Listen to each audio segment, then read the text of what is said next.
In Malachi 1, the Lord declares, "Jacob I have loved, but Esau I have hated." Wait, I thought God was love. How could God hate Esau? And why did God love Jacob? Wasn't he terribly flawed? Yeah. Next on Levaire.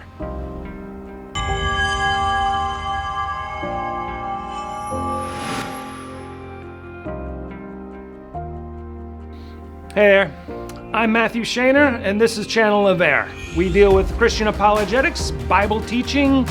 We're going to get into some prophecy. We haven't done it yet, but we're going there. And so I hope that you like and subscribe and follow and all that kind of stuff.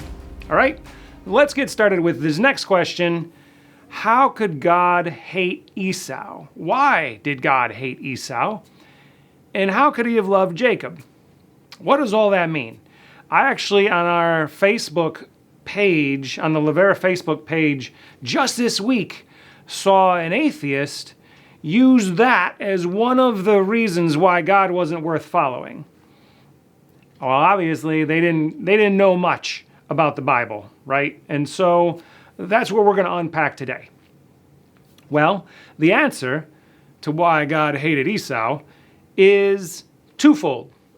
Well, first, it's personal. Second, it's national, right? So let's start with personal. First, on a personal level, we have to remember God is outside of time, which means he sees everything before it happens. And he knows, well, what the direction of our life is going to look like as we make our choices. Right? Even before the foundation of the world, he's got a pretty good sense of where people are going.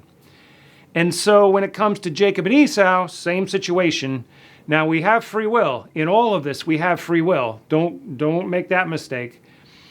But since we have free will, he knew that Jacob was going to cleave to him, and he knew that Esau was going to remain a carnal man.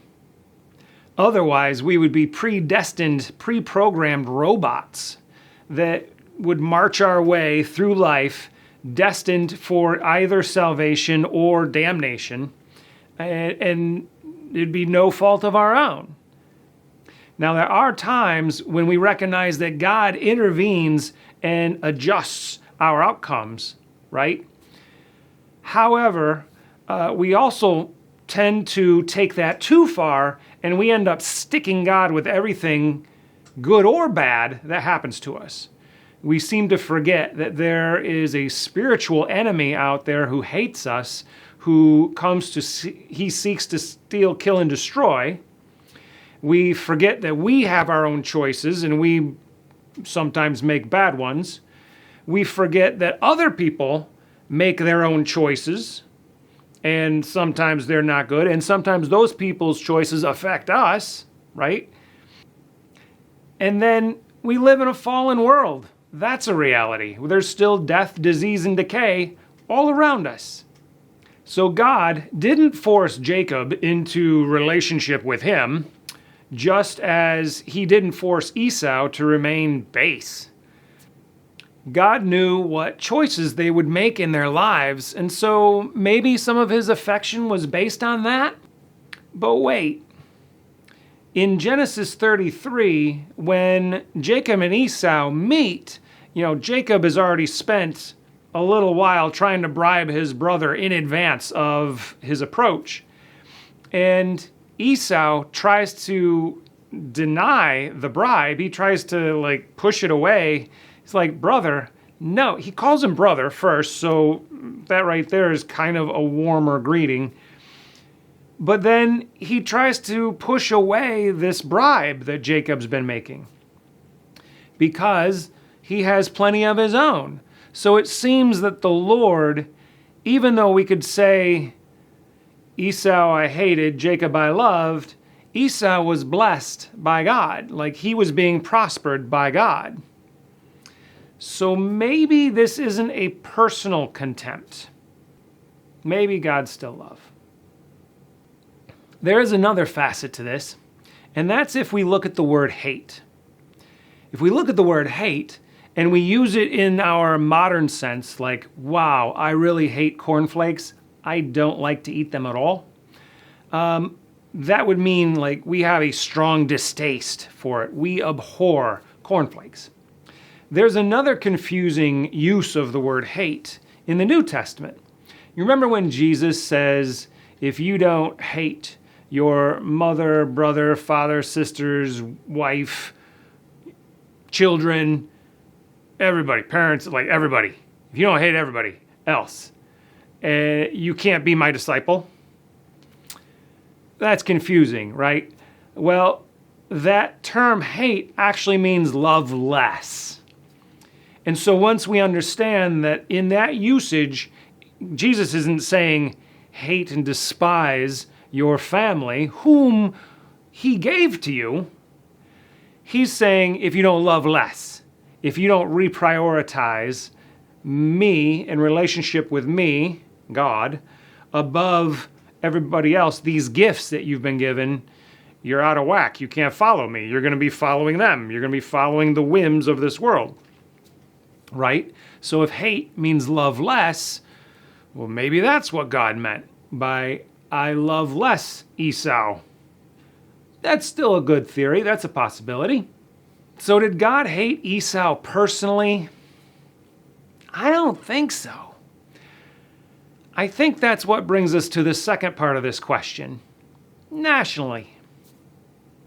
So if we read Malachi 1 and Romans 9 that refers to it, we're going to see in full context that this is national references. When God refers to Jacob or Israel, oftentimes he's not necessarily talking about the man Jacob, who later became Israel, who is known as one of the forefathers of the nation of Israel. He's talking about the nation Israel. And in this case too, he's referring to Edom, which is the bloodline that came from Esau.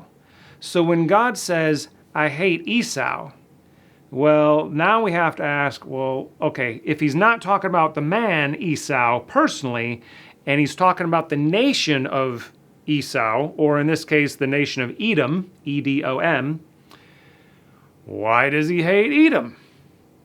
Now we have to remember that in Genesis 27, the roles were reversed.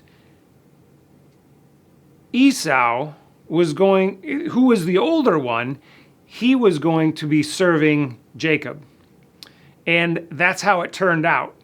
Esau, or Edom, ended up being a sub-city or people within Israel, and grew bitter and resentful and contentious with Israel herself. So much so that they are credited with having actually joined in the conflict that tore down Jerusalem in 586 BC. Due to that wickedness and rebellion on their part, God ends up cursing them. And this brings us full circle back to Malachi 1, where God is actually speaking to the curse, the effects of the curse that had been leveled at Edom. And I quote, "And I have made his mountains a wasteland and left his inheritance to the desert jackals. Though Edom may say, we have been devastated, but we will rebuild the ruins. This is what the Lord of hosts says. They may rebuild, but I will demolish. They will be called the land of wickedness, and a people with whom the Lord is indignant forever.